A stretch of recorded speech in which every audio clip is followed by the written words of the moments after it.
De todos os livros que existem no mundo, eu creio que os que mais passam despercebidos são os livros de arte.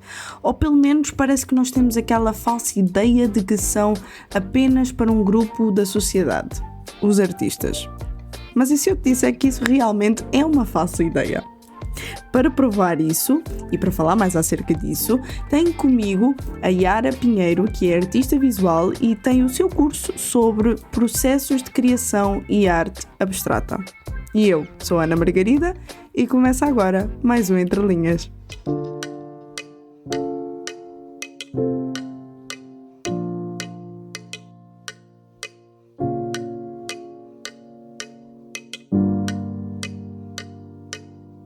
Yara, eu já fui do tipo de pessoa de passar despercebida pela arte que me rodeia. Inclusive, eu já cheguei a pensar que pelo facto de eu não exercer nada em relação à arte visual, eu não tinha o porquê de admirar artistas. Mas graças a Deus eu apercebi-me que isso era um pensamento idiota.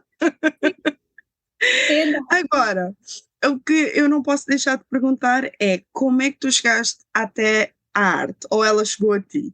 Então, a minha história com a arte, ela está completamente envolvida com a minha cosmovisão cristã e com o Senhor, porque eu comecei a me interessar por arte depois que Jesus me encontrou e através dos meus devocionais. Eu lia no meu devocional a Bíblia e eu comecei com as canetinhas. Eu pegava as canetinhas que eu tinha na época e fazia desenhos a partir do que eu estava lendo. E era muito uns desenhos quase que infantis, mas eu acredito que foi esse processo de início ali, sabe, que eu estava começando a Uhum. engatear e eu nem sabia o que viria adiante, né, o que Deus iria fazer, como Ele faz e tem feito, assim, na questão do aprendizado mesmo, porque todo o nosso conhecimento, o nosso intelecto só existe por conta da possibilidade que Ele nos deu, porque Ele é o maior criador de tudo, né, então, a minha questão da arte está totalmente atrelada à minha Uhum. cosmovisão cristã e ao que o Senhor fez, né, e continua Uhum. fazendo. E isso foi com que idade? Tu tinhas que idade na Então, altura? foi com 20 e poucos anos, eu tô, acho que com 21, eu acho, não sou Uau, muito boa com números, mas acredito que foi com 21, eu tô com 31, então tem 10 anos. uau! Bem, nesse processo acredito que a mesma forma como tu aplicas a arte já amadureceu muito, porque já se passaram 10 Sim, anos, é uma longa caminhada. e eu percebo que quando eu comecei a me interessar por isso, é como se aquela observação que eu tinha quando criança, porque eu vim do interior, né? Eu cresci no meio da natureza ali e parece que Jesus, de alguma forma, ele resgatou aquele olhar de criança para o que me rodeava, sabe? E eu senti muito isso. E aí, nessa questão da observação, ela vai reverberando no que a gente está criando, de alguma forma. Eu gosto muito de citar aqueles salmos que diz que os céus declaram a glória de Deus, o firmamento Uhum. anuncia. Então, quando a gente está observando isso, isso reverbera no que a gente está criando, porque a gente está olhando o que Deus fez e reproduzindo a questão da Uhum. criatividade. Eu acho que eu Passa por consegui. aí. Eu concordo contigo.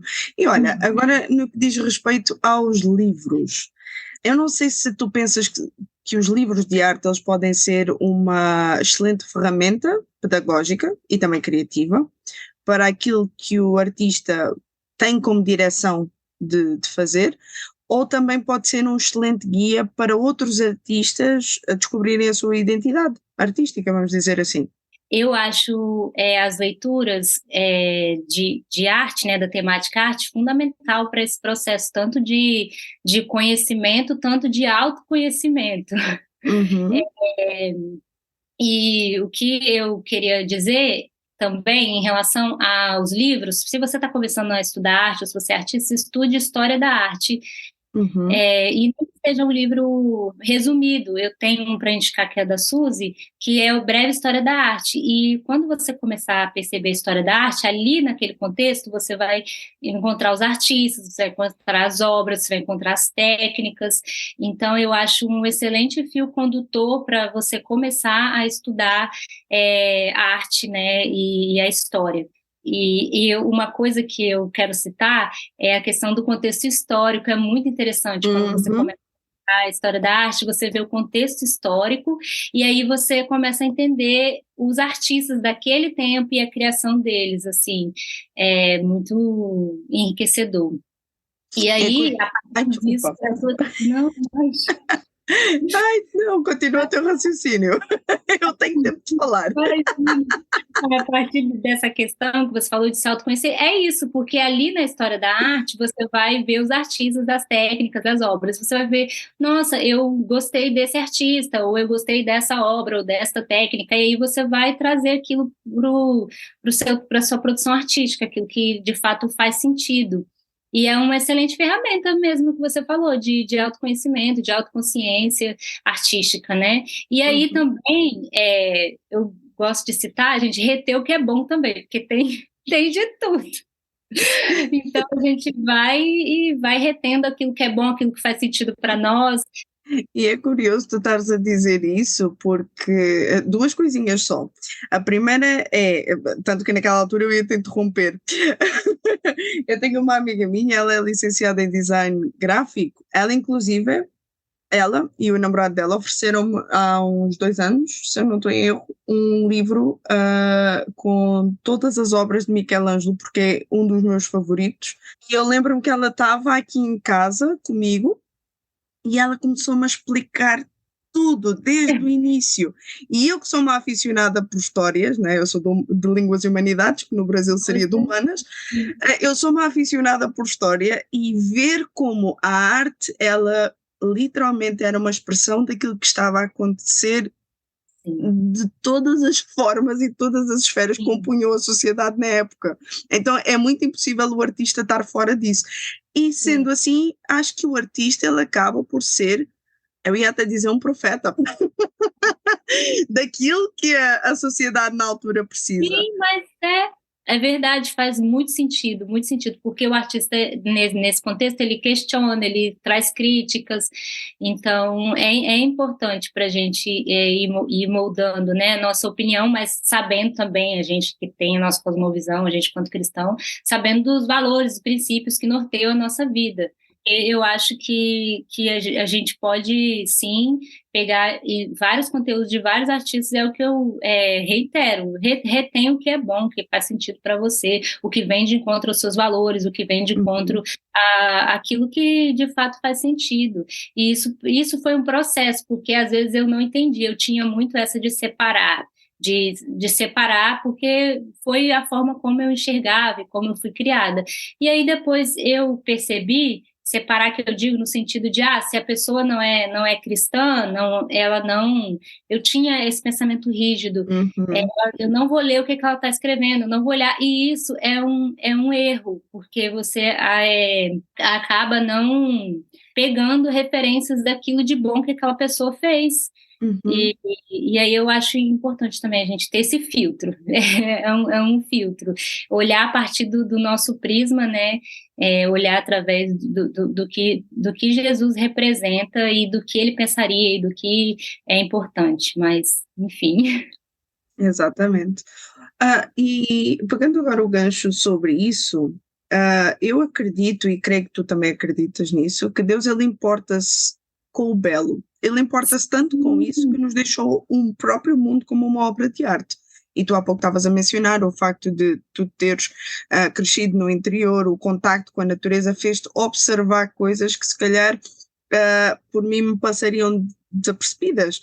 Então, o mundo e toda a sua criação acaba por ser uma obra de arte. Sim, E verdade.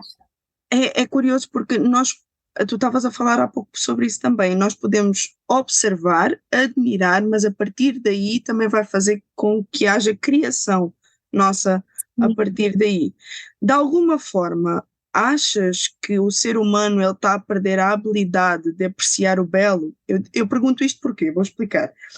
Ultimamente, assim, são várias as notícias que têm saído de artistas que vendem arte invisível e há pessoas que pagam rios de dinheiro por aquilo.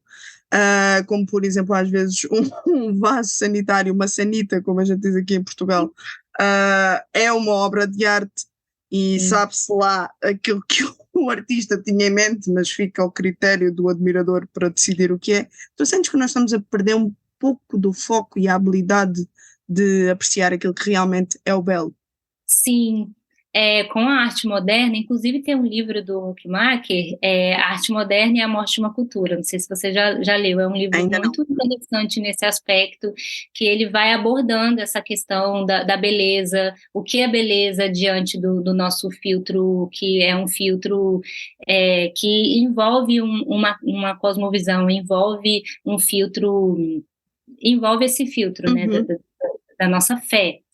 E aí ele explica um pouco mais sobre isso, e eu acho interessante, porque a gente tem que questionar mesmo, não aceitar tudo, e questionar e pensar, porque se a gente parar para analisar no nosso tempo, tem muito disso, as pessoas colocarem como arte coisas que às vezes a gente não vai considerar arte. Sem dúvida alguma. Olha, por falar em Huckmacher, acerca do livro A Arte Não Precisa de Justificativa. É um livraço, né? Também está aí. O meu está ali na minha estante também. Para os nossos ouvintes, a Yara acabou agorinha de mostrar o livro e eu apontei para a minha estante. Agora eu acho que é uma das boas indicações para passar acerca de livros de arte, não? Sim, com certeza. É um livro que eu acho que todo cristão, mesmo se ele não trabalha com arte, ele precisa ler esse livro, porque dá novas perspectivas. E tem outro também que eu acho fundamental, que é a Arte e a Bíblia, Do do Francisco. Francis. Uhum, sim, Nossa, também é li. assim, realmente, quando ele fala da construção, vou falar brevemente, quando ele fala da Uhum. construção do templo, ele fala os elementos artísticos que são colocados lá, não necessariamente tem uma função, um exemplo, uma cadeira que você vai sentar, não, ele fala da beleza, da importância da beleza, como que a beleza importa. É o que você falou, a questão da natureza, a gente olhar para os céus, olhar para a natureza, a gente vê, gente, a beleza importa, Deus se interessa por beleza. Exatamente, se calhar não uma beleza padronizada segundo Sim. a nossa maneira de estar, não segundo os nossos padrões humanos, vamos dizer assim, porque, olha, eram as típicas perguntas na aula de filosofia: o que é o belo? Verdade. Nossa, e ó, pessoas estão discursando sobre isso, Até hoje. é o belo, e até hoje, assim, né, não chegaram numa conclusão efetiva e que seja condensada e geral, né? Exatamente, porque eu creio que parte muito a partir do contexto onde a pessoa nasce, a cultura que ela recebe, mas também a educação que ela recebe por parte de pais e também como é que é o sistema familiar também diz muito. Então, a forma como a pessoa vai ver o mundo, vai olhar para o mundo e vai considerar o que é belo, vai depender muito desses fatores. Tu acreditas que de alguma forma nós, enquanto imagem e semelhança de Deus, nós somos responsáveis por passar essa diversidade do belo, mas pelo menos mantendo os princípios Sim, que Deus estabeleceu? sim, eu acho fundamental que a gente tenha essas perspectivas e não fique, eu não vou falar numa caixa, mas não fique preso somente uma perspectiva, mas que a gente mostre outras perspectivas a partir do nosso filtro, que é um filtro cristão, a partir dos nossos valores, que são valores bíblicos. Então, eu acho que nós, enquanto artistas que somos cristãos, temos sim essa responsabilidade, né? E de alguma forma que isso reverbere e as pessoas consigam enxergar de uma forma ampla a beleza e a criação e tudo que merece, Exatamente, merece ser apreciado.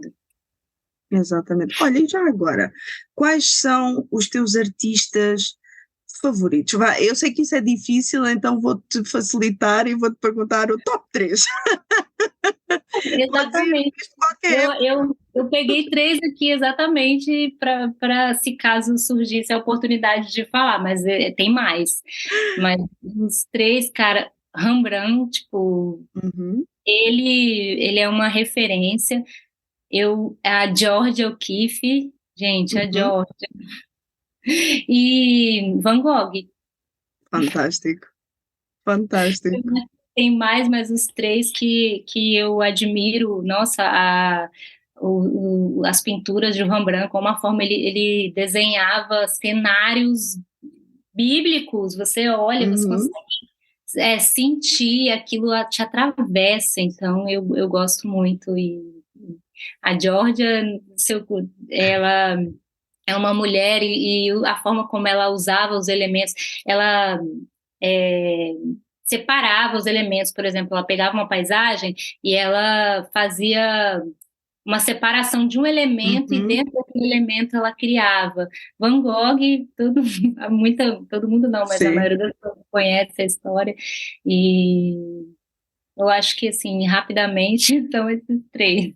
Esse é o top 3. Olha, eu há pouco estava-te a dizer que tenho aquele livro do Michelangelo porque é um dos meus favoritos. Tenho também o do Matisse, mas para quem nos está a ouvir e entretanto quiser me oferecer uma prenda, eu não me importo de dizer que também gosto muito do Caravaggio e do Monet. Então estejam à vontade. Caravaggio eu acho lindíssimo, principalmente pela forma como ele trabalha muito a iluminação, o contraste, e onde está mais iluminado, vamos dizer assim, é exatamente aquela mensagem que ele quer passar. E eu acho que para a altura dele fazer uma coisa daquelas foi um pouco revolucionário, porque trabalhar essa técnica é um tanto quanto difícil. Para mim, então, é extremamente difícil porque eu não pinto. Mas eu lembro-me, inclusive, que eu estava na National Gallery há uns 3, 4 anos atrás, se eu não estou em erro. É um sonho. Eu perdi-me lá dentro. Eu, com o medo de perder o horário depois do metro, eu falei para 2 amigas que estavam comigo, eu disse assim, vamos ver onde é que ficam as salas e vamos diretas para lá. A gente vai mais para a próxima. E é obrigatório, eu tenho que lá passar quando vou a Londres. E outra coisa também muito, muito curiosa é que mesmo estando num sítio tão iluminado, né, como a National Gallery é, porque pronto, é uma galeria de arte, tem que estar propriamente iluminada, mesmo assim, quando eu estava de frente para os quadros do Caravaggio, era muito interessante ver quase como se as personagens se difundissem naquele preto que depois ficava no fundo dos quadros, e assim, pronto, aqui já não interessa, acabou. Caravaggio aqui disse, acabou a mensagem. É muito incrível mesmo. Olha, já agora. Nos elementos, né, para trazer destaque para um elemento ou outro, é sensacional. Já agora, quais são os 3 livros que tu deixas como indicação para os nossos ouvintes? E porquê? Difícil, hein? 3. Então, eu vou falar do Arte Não Precisa de Justificativa, porque de fato eu acho que é um livro importante, é um livro pequeno, mas muito profundo, assim. Deixa eu pensar um pouco. Força. História da arte, eu acho que para história da arte é muito importante também para te nortear nessas questões que eu citei no início. E tem um livro que eu gosto, que também eu vou indicar, é da Feiga, que é Processo de Criação, Criatividade e Processo de Criação, que é um livro que aborda a criatividade como uma questão humana, e eu acho isso muito bonito, não como uma questão, algo que é reservado a poucas pessoas, mas não, gente, isso é bíblico. Se a gente parar para pensar, Deus nos criou a sua imagem e semelhança, e Ele é um Deus criativo. E é curioso que a Feiga, ela não é cristã, e ela escreve isso de uma forma muito bonita. E eu acho que são esses 3, mas foi difícil. O Entre Linhas contou com a participação especial de Yara Pinheiro e com a apresentação de Ana Margarida. Realização RTM Portugal.